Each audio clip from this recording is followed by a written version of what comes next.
of the board to invite you to the presentation of the 33rd Annual Kleban Prize. It's a generous prize. It's the biggest, I think, certainly in musical theater and probably anywhere. It's $100,000 each to the most promising librettist and the most promising lyricist each year. Ed was very specific about that. He thought composers can always make money, they can always play piano. Nobody cares about the writers. And so he took care of that. And it's spread over 2 years. It's not for beginners, although beginners have won from time to time. It is a truth in the theater. You can have a show on Broadway for a year. It can run along. You don't make very much money from it. You can be on royalty waivers, a number of things. When the show closes, what do you do about your next show? So it is really for people who have proven themselves. And it is a promise. What I like to do each year, to begin with, is introduce Ed's oldest and best friend, Maury Yeston, who will tell you a little bit about Ed and his life.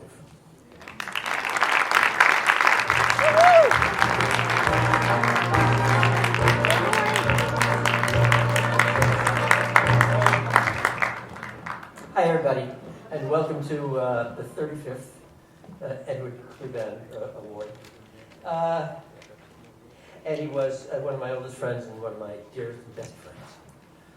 You have to imagine a different time when the route to Broadway, well, there wasn't a route to Broadway. I guess, you could do your sort of college dramatic group and do shows there and then come to town and maybe write something and maybe get a chance to meet a producer. But there was no way that you could learn how to write. How do you write a show? Well, you write a show by going to shows, huh? And you're an American and you grew up in this country, so presumably it's in your blood.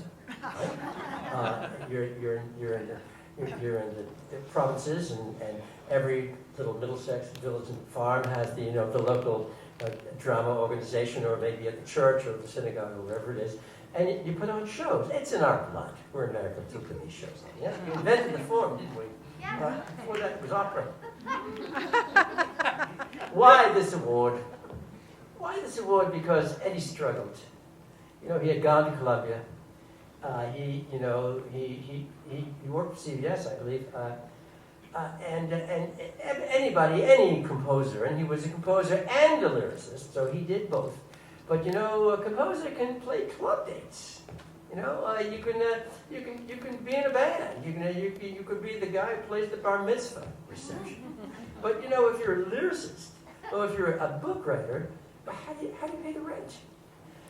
And so Ed, we were all there. There was me. There was Alan Menken, who had just gotten out of NYU. I think I was still working on my PhD dissertation at Yale. Then I got lucky, and we had done this thing called Nine, and the O'Neill Foundation had created this new program. The first thing they did was Desire Under the Elm, and the second one they did 8 million years ago was Nine, the musical. And they hired this young new director. Nobody ever heard of him. Apparently very talented, somebody named Howard Ashman. Howard did a great job, and at the end of the summer he said, I don't like to talk about this, but I write lyrics. I'm looking for a composer. You have to meet my friend Alan Menken. And so that's how it happened, yes?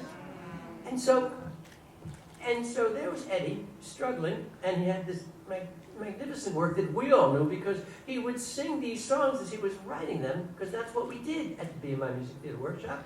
And Lehman Engel stood in front. Lehman passed away. I took over from him for 25 years, and I watched Aaron Flaherty and Bobby Logan. All those people came in to do the same thing. So Ed was a great artist, and he was also a born teacher. He was a teacher. Let me explain what that means. I was the younger guy. Ed was older than I was. Ed was to us like a big brother, right? He would he would present his work, and it would be so rich and so instructive. Imitating him and imitating his work process was how we learned, how we developed ourselves as a writer. The first thing I learned from Ed, he wrote a song called Gauguin's Shoes. He had this idea that he would do a review. Instead of trying to find a book or a movie, he said, you know, he loves to go to the MoMA and to the Met, and I'm going to do a musical theater piece that has an interesting take on a painting. So there's that wonderful painting of Gauguin's Shoes, of course, and so Ed writes a song about this dancer, and he sings, "If I had Gauguin's shoes," and then he did something, and I've never spoken about this before because I get to do this every year, but now I want to be specific. After he did the opening phrase of that song, or the opening section of that song, he wrote a completely different kind of phrase that could be sung alongside of it, simultaneously. And it went like da da da da da da da da da da da, and somebody else could sing "If I Had." And I thought, oh my God, it's called a counter melody. That's why I began to write counter melodies. Because I learned from Ed how to write counter melodies. So if you go to see 9 musical and somebody's singing "The Germans at the Spa," somebody else is singing "Just Once a Year They Have a Chance to Find a Romance," because I learned that from Ed. We all learned that from Ed. So I thought, oh my God, you can do that. He blazed the trail for us. He got his work on stage first. Yes?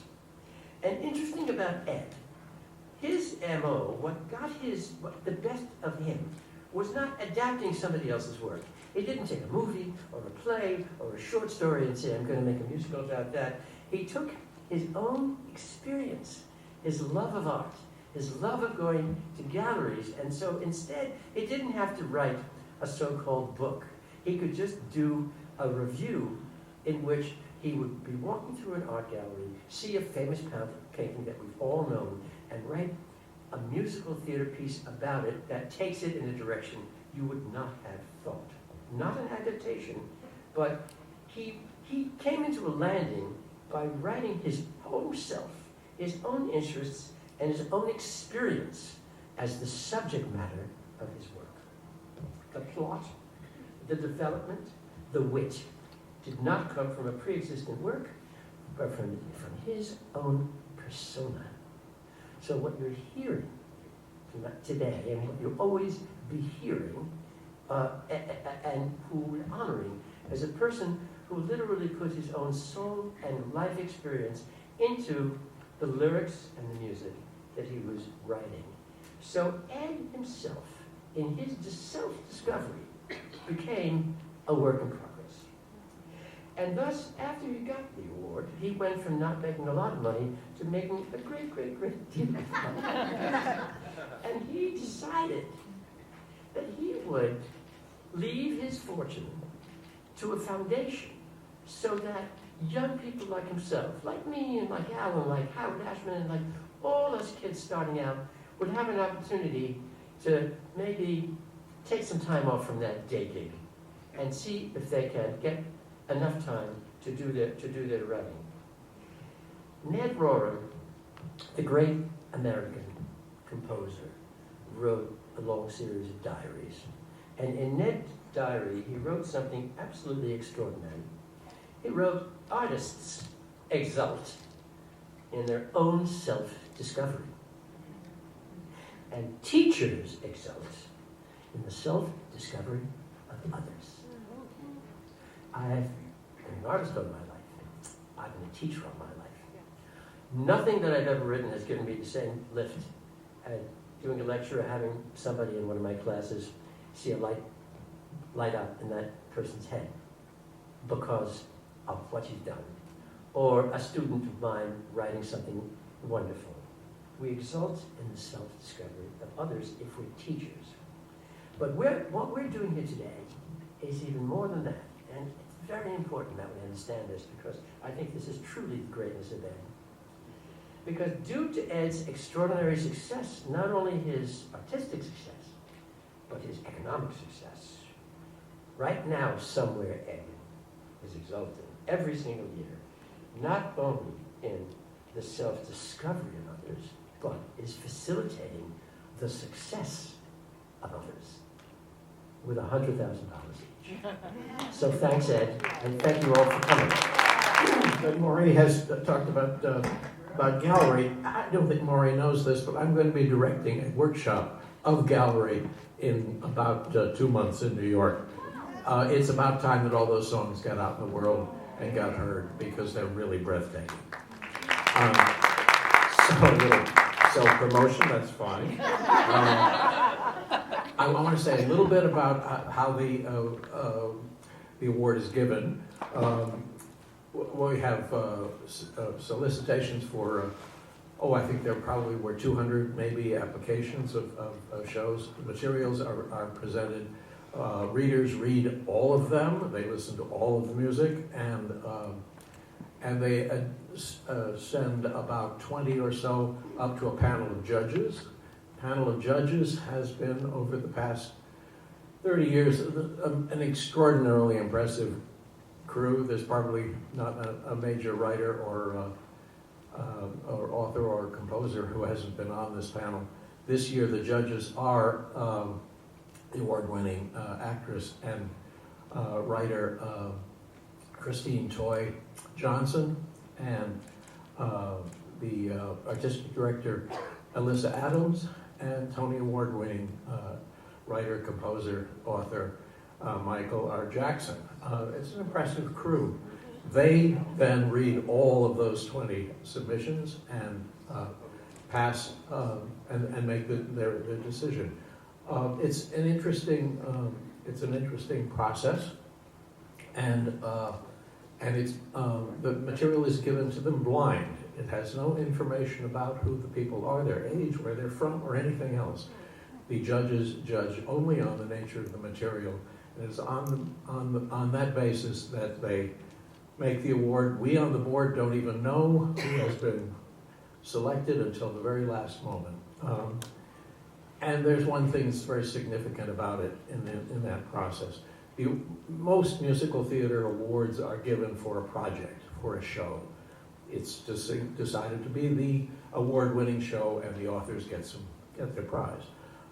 That is not the way the Kleban operates. The award is given to the writer on the basis of an assessment of the material that they offer, but it is not for a specific work. As a matter of fact, what is true is that it is for work that is yet to be written. And that is, to my mind, the most enlightened thing in all of musical theater. That is Ed Kleban. We're going to get to the winners in a moment, but first, we have a special treat. Sheldon Harnick was, from the very beginning, a mentor of Ed's, and then a very good friend. They were friends all the way through, so close that when he established this foundation and this award and a board, he specified in his will that Sheldon be one of the first people on the board, which he was. And he has served the board for 33 years. He died this past year, and it seemed completely fitting that we in some way honor him, and we have thought the most significant way of doing that is to perform one of his songs, for which we have a couple of Broadway luminaries who have agreed to perform the song, and they'll also be our presenter for the evening. They are the glorious Danny Burstein as Tevye, and as his wife Golda, Andrea Martin. He's a good man, Golden. I like him. He's a little crazy, but I like him. What's more important, Hoddle likes him. Hoddle loves him. So what can we do?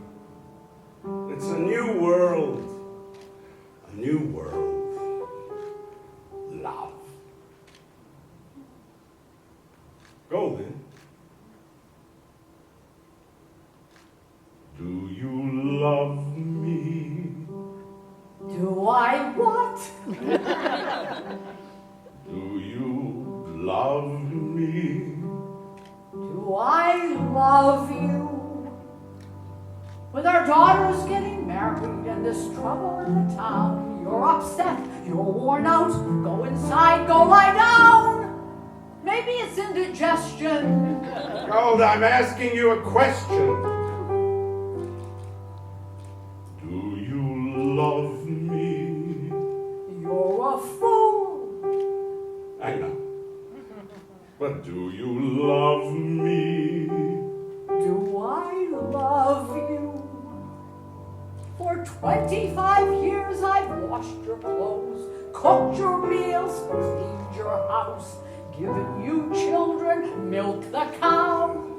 After 25 years, why talk about love right now?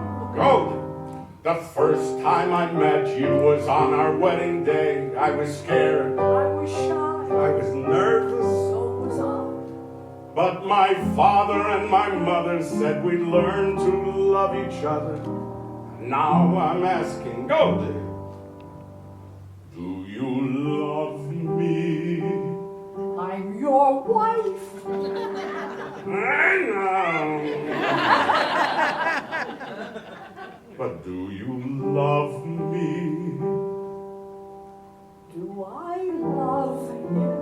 Well, For 25 years I've lived with him, fought with him, starved with him. 25 years my bed is his. If that's not love, what is? then you love me. I suppose I do. And I suppose I love you too. It doesn't change a thing, but even so, after 25 years, it's nice to know.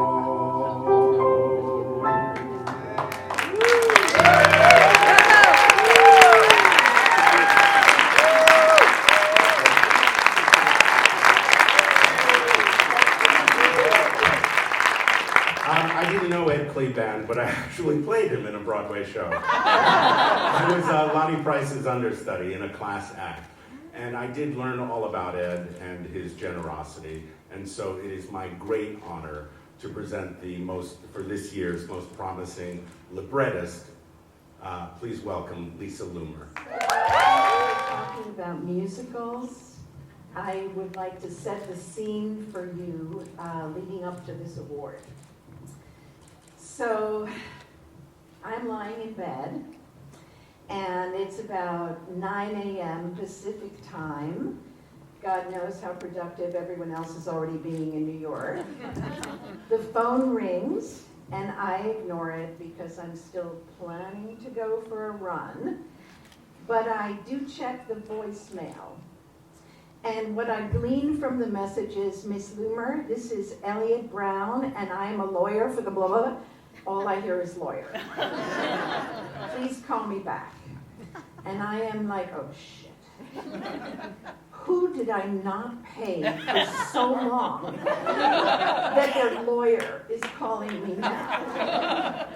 But because I am a good citizen, I call right back, and Richard Maltby answers. Okay, now I'm really confused because I know the name Richard Maltby. I know Maltby and Shire are not a law firm. And then Richard Maltby says something about the Kleban Foundation, who were not only not suing me, they're giving me an award. Okay, so if this were a scene, this is where I would turn to my composers to write a song. And I would suggest that it be something about how in your darkest moments, now I'm not saying really dark because I know this is a musical comedy, but let's say it's a moment when, oh, I don't know, you're just considering selling the house. And then suddenly, cue phone, cue song, do we dare use the word grace in the lyric? Nah. I mean, if I actually wrote this scene, I'm sure one of my producer's notes would be, Kleban Prize, at this moment, isn't that a little convenient? And she has to sell the house. Come on, can't you give her a disease or something? But I'm sticking to my story. For one thing, my agent tells me this is a time when audiences want to have hope. They want to believe that good things happen to good people like writers. So I'm just going to close with a few very well edited thank yous. I want to thank the Kleban Foundation and New Dramatists. I'm a proud alumna. And I want to thank my agent, Beth Blickers, who always tells me that it is always worth getting out of bed to do the work. And I want to thank all my collaborators on Real Women Have Curves, who are putting out the message that women are powerful when they work together. And of course, I want to thank my family and friends who always encouraged me to fly. And you're going to hear the actual song Flying Away later. But first, we have a song to sing for you, not me. The song is called Our Blood is Thicker Than Mole, and it's from Real Women Have Curves. And let me set the scene for you. It's 1987 in Boyle Heights, California, and our heroine, Ana Garcia, 18, has just gotten into Columbia University. But will she go? She's the only documented citizen in her family, and they need her to work in their small sewing factory. Anna dreams of being a journalist. But as she says, being the daughter of immigrants is like being born in debt. And in this scene, her mother, Carmen, lays it out very clearly for Anna. You have big dreams? Try sleeping less. So this is Shadia Ferouz singing Our Blood is Thicker Than Mole, and Elisa Galindas is going to interject as Ana. And the song is by Joy Huerta and Benjamin Velez, and we will have Alex Crosby at the piano. I was your age, I was earning a wage with more jobs than your dedos can count. I worked as a nanny, a cook, and a maid that you get for the smallest amount. Cleaning toilets, changing diapers, wiping asses. What the hell? And not just wiping babies, but viejitos as well. Gross. In this familia, we have blood thicker than mole. We put our dreams aside for what the family needs. Each of us hustle every day without complaining. And this could be our shot. But I'm all thumbs. You're all we've got. I raised all the West Side mocosos and rats while their bobbies are having affairs. They were doing Pilates while some of their mommies were screwing the pool boy upstairs. 4 jobs at once, every muscle would ache. Took 9 cafecitos just to keep me awake. In this familia, we have blood thicker than mole. We put our dreams aside for what the family needs. And what we need right now is you inside the factory. You gotta put familia first, although your sewing is the Mama, that's not fair. Is it fair she spends her life making other people's dresses, working hard and sweating from the heat? No, of course not. But Is it fair he's painting murals instead of painting murals? He did it all these years so we could eat. I know, but Do you think I want to give you lectures about sacrifice and hardships? How we came here so you'd have a better life? No! I'd rather be in Acapulco, sipping salted margaritas, but instead I'm devoted as a mother and a wife.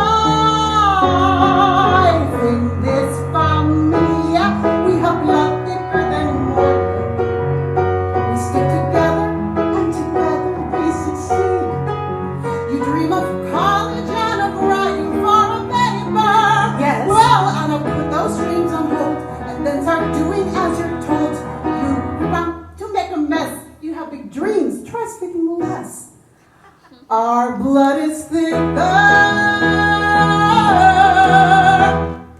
Thicker than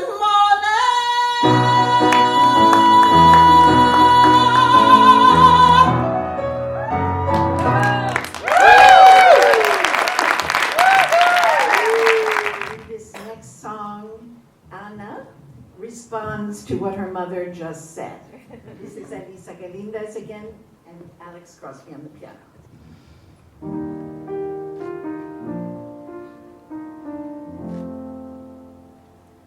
In this familia, she says blood's thicker than mole. But even blood is not as thick as all that guilt. It's just a letter, what the hell am I afraid of?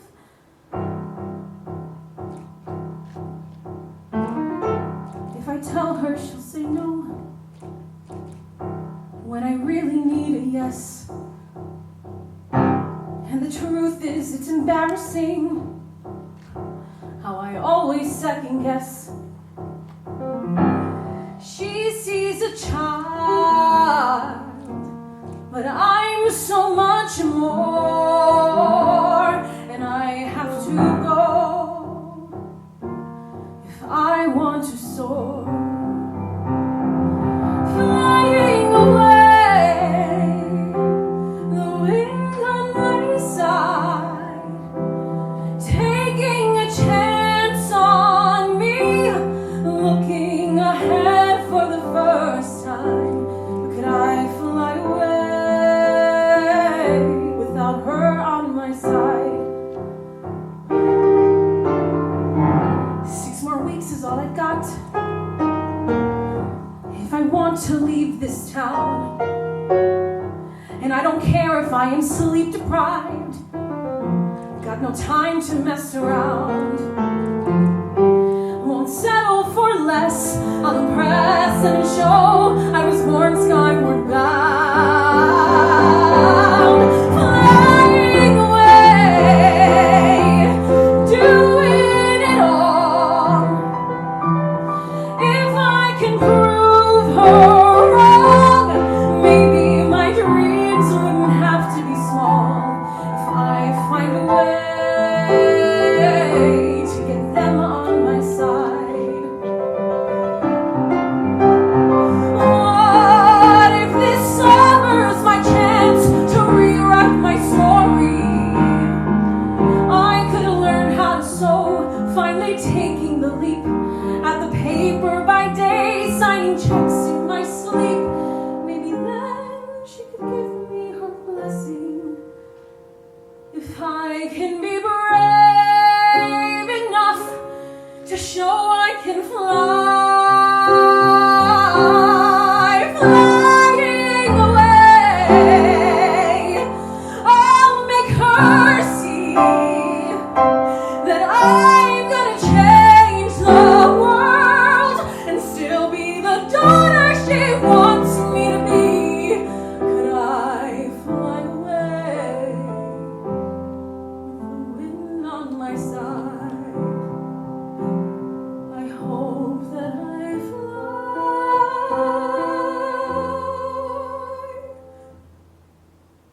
with them on my side.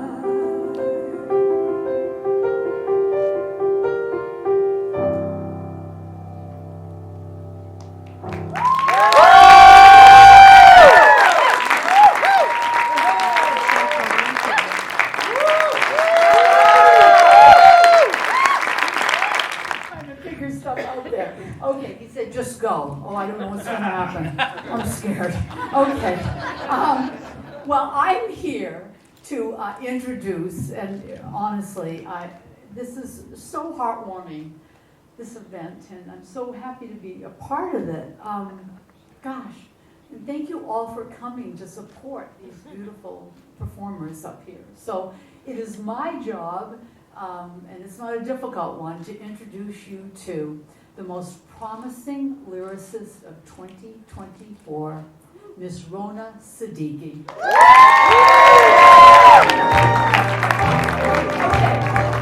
So this is the moment I'm supposed to have an envelope and give it to Rona.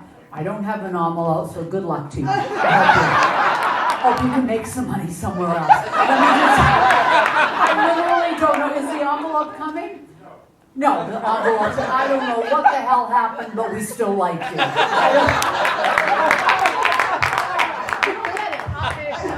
I have no doubt. I have no doubt. Congratulations. Oh my gosh. Whew, thank you, Andrea, and thank you to the Kleban Foundation for this honor. I've had an up and down relationship with myself as a lyricist. I have always known and revered the power of words, but at times have been afraid to fully wield that power.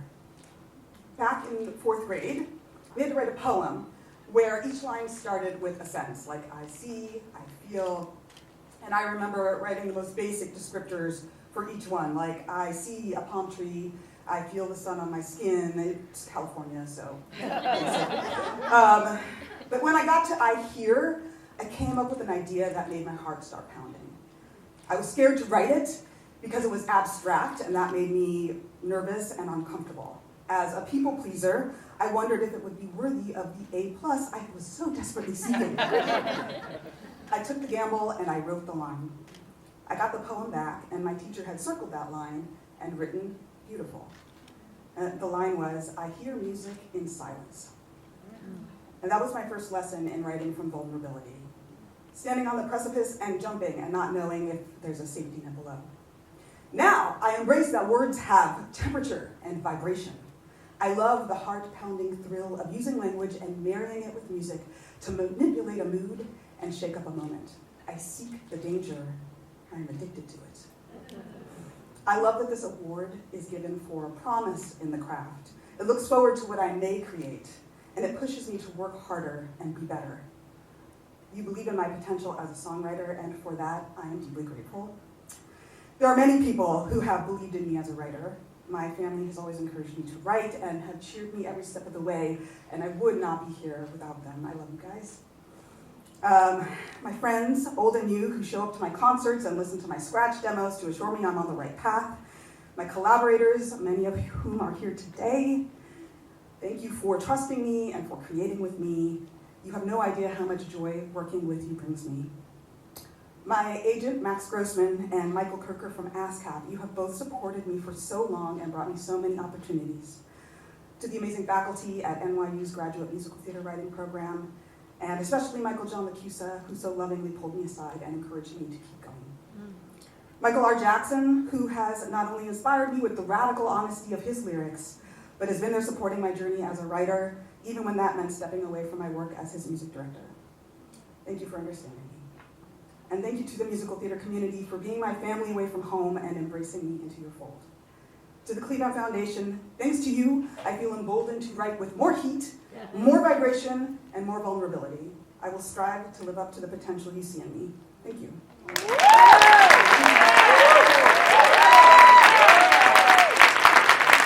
now I'm happy to share a couple of songs with you. The first one is, actually I wrote for a concert series called Muse Match, where a writer gets paired with a performer, and they go on a blind date of sorts, and then the writer writes a song about the performer's life. So here to sing Om Shanti Om is Merrily We Roll Along's Shares Alatama.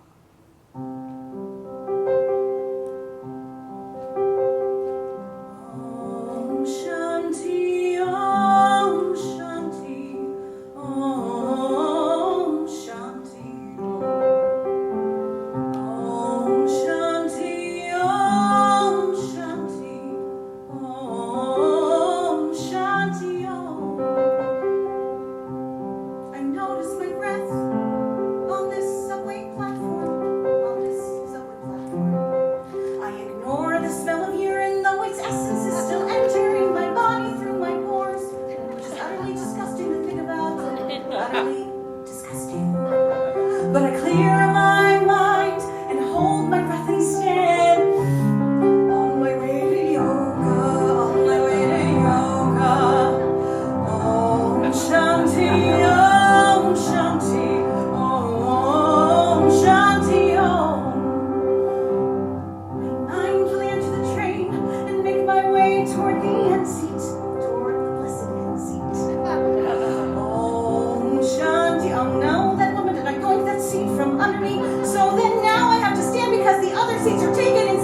version of adult musical chairs. Karma's a bitch. It's fine.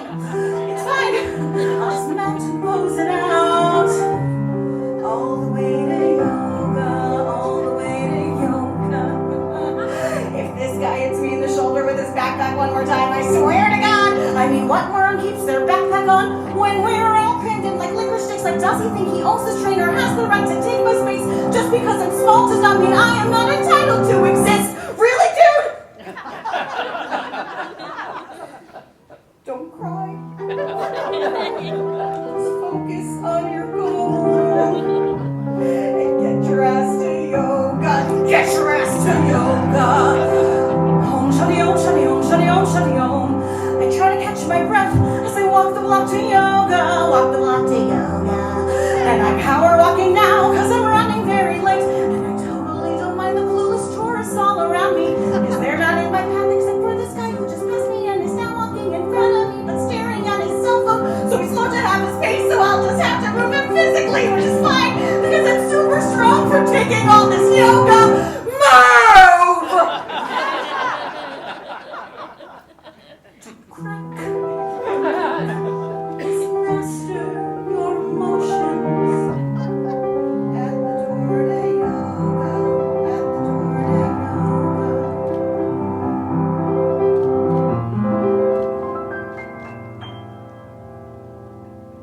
Good morning, class.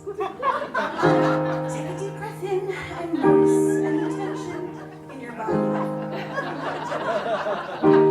Now exhale out and concentrate on letting that tension go. Now deep inhale as you recognize that the world could be a place that's filled with wonder. And slow exhale as you realize you're part of that wondrous flow. Downward dog and blink. Now you may feel far from perfect, but you can still be self-aware. Like even when you're stressed out, allow those feelings there and cobra. And as you pass through the dark place, remember it will pass and it's okay to feel this way. Reverse one up. We were born crying and we learned to laugh. We were born helpless and we learned to self-rely. So why do we deny that all these feelings can reside in all of us? What's the fuss? What's the fuss? That's the key to yoga. That's the key to yoga.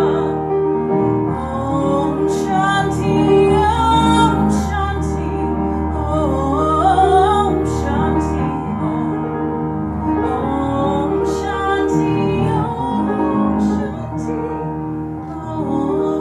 Om Shanti, Om. Child's pose.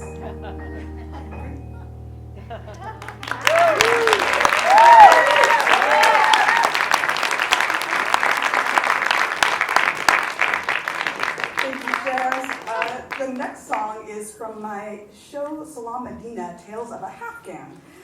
It's a zany, vaudevillian, semi-autobiographical telling of what it's like growing up bi-ethnic in America. For those who don't know, I'm half Afghan and half Italian. So the show is told through fast-paced sketches using American tropes like the family sitcom, the game show, there's a wrestling match, and the music stems from Broadway to pop, rock, country, rap, and it's wild. The moment I'm going to share today is focusing on the Afghan father. In real life, my dad moved to the US in the late 60s to become a doctor. He was the first in his family to go to college, and actually my sister and I are the first in his line to learn how to read. He lived the American dream when that was still possible. The element of the immigrant experience that I want to focus on is what it must have been like to leave everything you know and love, come to a strange new place, have your family there and children there, and they have no connection to your homeland, and what that must feel like, to want to share who you are, where you come from, but knowing they can never fully understand. And I think the only other thing you need to know for this song is that also in real life, my dad raised pigeons in our backyard. In its heyday, there were about 400. And so that was one way that he brought an Afghan pastime into our lives. So I'd like to welcome Jonathan Raviv here to sing When a Pigeon Flies.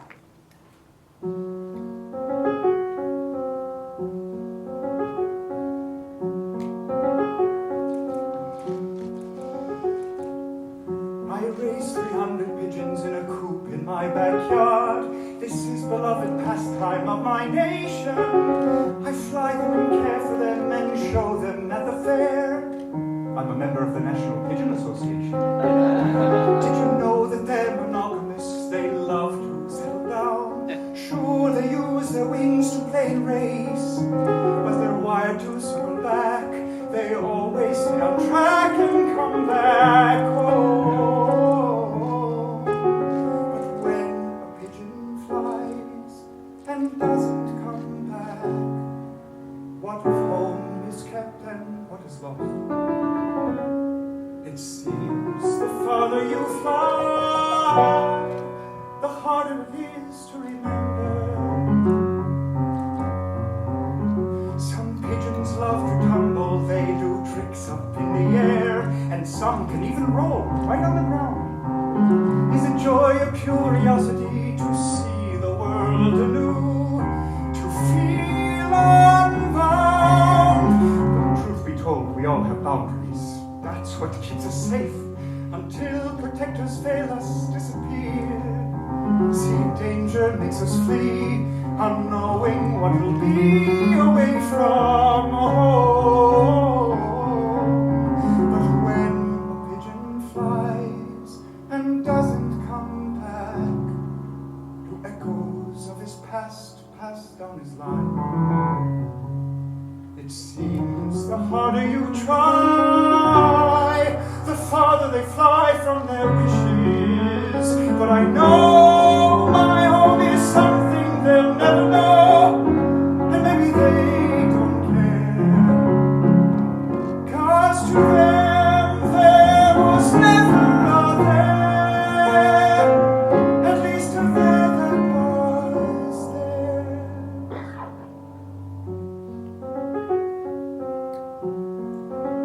My kids don't like the pigeons, they hate the dirty coop. How birth and death and shit are on display. Where I see life, they see nuisance. My passion makes them cringe, but that's okay. Perhaps I give them something more precious. Choice. For the things they'll never know, I am so happy. For the things they'll never know, I am so sad. For in the things they'll never know is where my heart is. But I suppose that's how it goes when a pigeon flies and doesn't come back.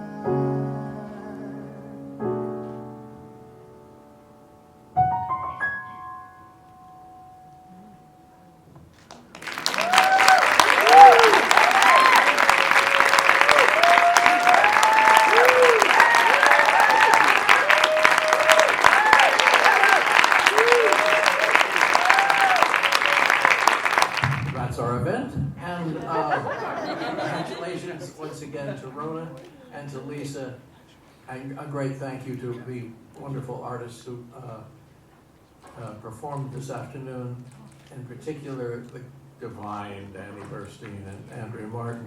Oh my Lord, wasn't that a blessing? In songwriting as well as anything else. Thank you all for coming, and have a wonderful evening.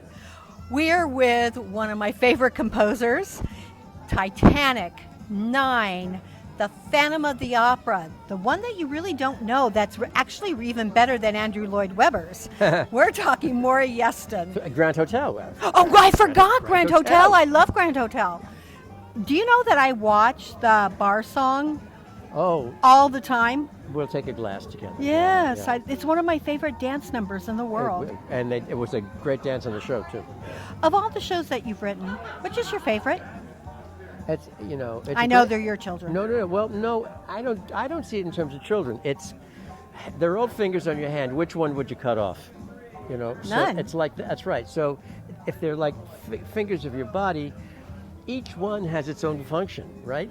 One is the thumb, one is the pinky, but you wouldn't want to lose any of them. And that's the way I feel about the shows, And so that's the way it's equal. Do you have a favorite song that you've written? Same thing. Really? Well, yeah. How could I pick?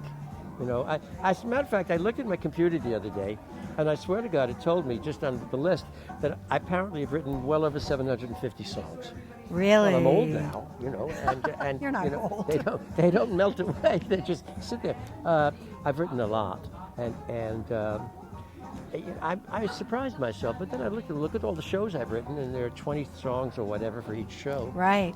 And then And they're epic. other projects, and then there are things that aren't shows. The December songs, which is a song cycle. I was going to talk about that. Yeah, and so the truth is that if you have a life as a composer and a life in the theater, you have songs that you write because they're personal songs that you write because you're inspired to write them. I'm also a classical composer. I wrote the American Cantata and things like that. So, and then you have musical theater pieces. You have pieces that you've written for the show, then pieces you wrote for the show weren't in the show, but you still have them. And sometimes you write a piece for one show, you cut it, or you don't put it in the first place, and it ends up being a big song in the next show. Those are some of my favorite songs, the trunk songs. Yeah, and a lot of friends of mine, and a lot of people who've known me for a long time, they love to play the game of, what was that song in before it was in this show? Oh, I like that. And I like that they're game. detectives. I like that game. Yeah. What would you like to write about that you haven't written about? Well, I think the best answer to that question is what am I working on, or What are you working on? Want to work on? I'm right now just finished a project, and I've done all the research, and I don't mind saying it. It's not a secret. I think the thing that I would like to spend the next year or two or three, if that's how long it takes, is to write finally a show that I've been dying to write literally for most of my life, which is a show about the story of the building of the Brooklyn Bridge. Ooh. Because it was built by a family, a father and his son, and then his son becomes confined to a wheelchair, and we're talking about Washington Roebling, and then his wife Emily helps him, and she takes messages back and forth to the engineers for the next 3 years until they build the bridge. I can see the poster for that. Oh, it's beautiful. A lot of people lost their lives building that bridge, they didn't certainly did. But it's also the most beautiful bridge. We still love it. Just walking across it, it's an exquisite piece of architecture. And of course, it's it's what joined this city together. The idea. I mean, the idea that, oh my goodness gracious, John Roebling is going to build a bridge from New York to Brooklyn. They were two separate cities, and instead of having to wait days for the ice to melt so that the ferry boat that's stuck in the water can come take you, you can just scamper across it. Wow. It's a miracle, and it's such a miracle of architecture, and it's such a piece of New York. And I just think that it represents, just as a bridge, bringing together all of the diversity that's been in New York City. So it's a dream of mine, and I'm quite willing to spend whatever time I have left to write that. Now you also have Titanic coming to Yes, Encores. It's coming to Encores. I'm looking so forward to that. I'm so excited about that too. I am, yeah. Because it was in London, I couldn't get to London, but I did have a friend on it. Did you really? Yeah, Craig. Of course, they did a beautiful job. They toured all of the UK twice, and I think they're going to do another of it. And then what they do is they go to China afterwards, and then bring the show there. Now that I'm hearing about the Kleban Foundation, we should talk about that. Yes, and here we are honoring my dear friend Ed Kleban. And you are the reason that this award really still exists, actually, if you ask me. Well, Eddie was a dear friend of mine. Lehman Engel had created this BMI Music Theater Workshop. He was the dean of Broadway conductors and music directors. And Lehman just felt that he wanted to do something. He started it, back in the 1960s and 70s. He started it so that he could train young composers and lyricists in a workshop, and BMI furnished the room and the money to do it so that there would be a future of musical theater.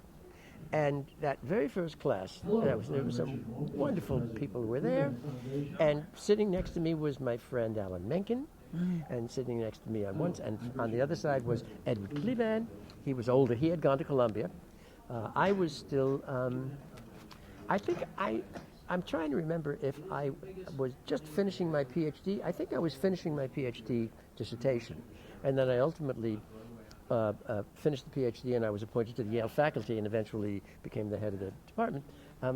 And so there I was working as a music theorist, and Alan had just gotten out of NYU, and we were learning how to write shows. You know, we would get an assignment, a situation, and of course Eddie was ahead of us because he was older, and he had already accomplished a great deal in his writing. And we were there for 2 years, 3 years, even 4 years. And then one day, it looked like Ed was going to get an opportunity. And we were so thrilled for him, you know?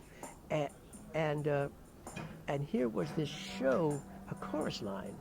And he would come into the class and he would play first versions of the song. We were the first people, because he loved the workshop, because it's his opportunity to hear how is the song going to work with an audience. We were an audience, right? And that's the greatness of that workshop. Well, after a while, I finally did 9. We did a reading of 9 up at the O'Neill Foundation. I love the O'Neill. They hired this young director, his name was Howard Ashman, to direct it. And at the end of it, he did a great job. At the end of it, he said, I write lyrics and I'm looking for a composer. And I said, well, you have to meet my friend Alan Menken. And that's how that started. Little shop. That's how they started. Oh my I God. introduced it to Alan. And We so- have to conclude this interview, Yes. but I want to say, starting this Friday, but it'll actually be Wednesdays, live from the Edison Hotel, Times Square Chronicles presents. Look for Maury, because Maury has already said that he will be my We're guest. doing the show. Times Square Chronicles, live from the Edison Hotel. Same microphone. Actually, it will be. My name is Lisa Loomer, and I won the Kleban Prize for Most Promising Librettist of the Year. Now, you did the show Real Women Have Curves. That Yes. was done this summer, correct? No, it was just Just done done. at ART in Cambridge, yes. Yeah, because we interviewed Florencia, who was in your show. Yes. What she's is so happening with that marvelous. show? Well, it is flowering. It's going to move on. I can't tell you exactly where yet, but we had an incredibly successful experience at ART, and the show is going to keep moving on. Are you working on any other projects? Yes, I have been working on Like Water for Chocolate for about 9 years. It's taken a very, very curvy road, but I'm still involved with that, and I'm a playwright first, and I'm working on a play called Side Effects May Include. What else have you done that we would know? Some of my plays are The Waiting Room, Living Out. These were both done in New York. Distracted was done at the Roundabout, and other plays that have been in major regional theaters across the country. Have you written any other musicals? No, this is my very first musical. Wow. Yes. So how do you like that foray now that you're here? How do I like what? How do you like being in this foray now that you're here? I like it very much. It's very new to me. It's a very different form, but it's a glorious form. I still cry every time I hear the songs that you one of them. They were one wonderful. Of them is not a tearjerker, but the other one it floors me, and I cry during rehearsal. So I love musicals because they can reach the heart in a way that nothing else can. I'm envious that I don't write music and lyrics, but I'm very glad to be working with people who do. Is there a subject you would like to take on that you haven't had a chance to take on? Well, I'm sure there are many. Right now I'm taking on Big Pharma, in a play. So, Yay! you know, Not a big fan of them. I'm taking on a formidable subject at the moment. Yeah. And No, I'll What- tell you what I would like to, if I could. Yes, I would of take on course. climate change.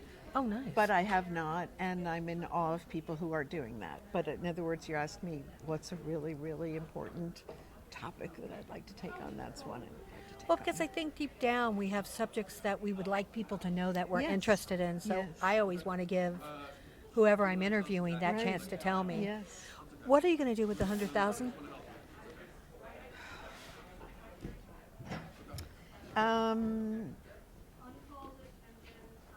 I'm going to pay my son's medical bills. Oh, is he To sick? be honest, yes, that's what I'm going to do, and I'm very, very, very grateful to be able to do it because it gives me some time to do my own work. Is So, it too personal to ask what's wrong? Yeah, probably. I shouldn't. Yeah. I'm And- just saying that because you never know. When you give someone an award, you don't know where they, especially it's an anonymous award, you don't know where they are in their life. You don't know what they're dealing with. No, you don't. And sometimes you are giving them a blessing and you have no idea what a blessing it is. Sometimes the most famous people that you think have money do not. That's the truth as well. I grew up in Beverly Yeah. Hills, and believe me when I tell you, it was the yes. case for a lot of people. Yes, you just don't know. Well, I'm glad that you won it. Yes, thank And you. I look forward to seeing your work. I've been hearing a lot about Real Women Have Curves, and I'm looking forward to seeing I'm it. looking forward to you coming to see it. Thank you. Thank you for being with us. Thank you. Thank you so much. Hi, I am Rona Siddiqui. I have just won the Kleban Award for Promise as a lyricist, But you're also a composer. and I'm also a composer. I like your music. Where does that come from? Everywhere, you know, like I draw my influence from so many places, and then I think about a character and I get inside that character and I hone in on what their sound is. In a sense, and this is a good comment coming from me, in a sense your music is dark and haunting. It's almost like you're reaching inside of a soul that doesn't want to really speak, but does. Ooh, wow, nobody has ever said that before. And Well, I'm that's- really into music. That's really interesting because I do feel like I tap into that vulnerability trepidatiously. And it's like I said in my speech that it's scary to me. And so the fact that Why? because when you make yourself vulnerable, you open yourself up to judgment, criticism, ridicule, all sorts of things. And I think, like I said, you know, I grew up a people pleaser, and I don't like to ruffle feathers. So it takes a lot for me to get to that place. But don't you set yourself up for that without being vulnerable, just going out in the world every day? Yeah, yes, absolutely. I think you gain more by being vulnerable. That's very true. So what projects are you working on? Because I loved the Pigeon Song, which was so hauntingly beautiful. Thank you. And then the other song was hysterically funny. Thank you. I like- tried to pick a good contrast. You did? No, I was like, wow, that's the same person. Yeah. And your lyrics are funny. Thank you. The show that When a Pigeon Flies comes from is called Salam Medina, Tales of a Afghan. And it's a semi-autobiographical show, very vaudevillian, uses a lot of American tropes to tell the story of me growing up bi-ethnic in America. And the other song? And the other song I love the was other called song. Om Shanti Om, and that was a one-off for a concert where I met a performer. I got matched with a performer. We went on a little blind date, and I wrote this song about her, and it just turned out pretty fun. I did this film where Oh Shanti Oh was the song in the show. And Oh, I was really? like, oh no, how funny. Yeah. What else have you written? Like, where do we know you from? Because I know your name. I wrote Hip Hop Cinderella, which was at the New Victory Oh, yeah, last yeah, season. yeah. Mhm. That was great. Thank you. Yeah, You're welcome. that was a lot of fun. And I've written a lot of just small one-offy things, and I've got many projects in the cooker. So you said you have 5. I want to hear. What are they? okay, so Salam Medina, Tales of a Afghan. I'm working on a show with Bryce Pinkham called it's Love a him. solo show for Bryce called Dignity Always Dignity. Oh, I can't wait to see that. He's amazing. Bryce is like no other. I'm writing a show with Chris Diaz, who writes with Alicia Keys on Okay. Hell's Kitchen, and Chris and I are writing a basketball show called Expect Victory. It's like 90s hip hop. It's super fun. I am writing on a show called Devil's Arithmetic with Lisa Peterson directing and Jim Lewis writing book. And That one last one. maybe we'll just leave it there. Okay. Oh no, I remembered. It's so new. No, that's like me. I'm like kicking files in my head Yeah, constantly. exactly. It's a brand new, like I literally just started it at good speed 2 weeks ago. It's with Lynn Rosen and Pia Wilson as book writers, and it's called Flow, and it's about the second wave of feminism, and it follows 3 women who are different branches of feminism in the late 60s. Really? What subject would you like to take on that you haven't had a chance to take on? I think a lot about religion and the positives and the negatives and the impacts on all of us. Oh, yeah. So that's always kind of kicking around in the background. You have to see a play called Our Class down at BAM. Okay. It's Is it now? Yeah, it's playing now. Word of warning, it's heavy. Okay. Like I would have left at the end of the first act because I just couldn't take anymore. Okay. But it's 5 Catholics and 5 Jewish people, and it's about the Odessa massacre. Okay. Where, do you know about that? I don't. They took 1,600 Jews and put them in a barn and burnt them to death. But what's so In this country? No, in Poland. In Poland, okay.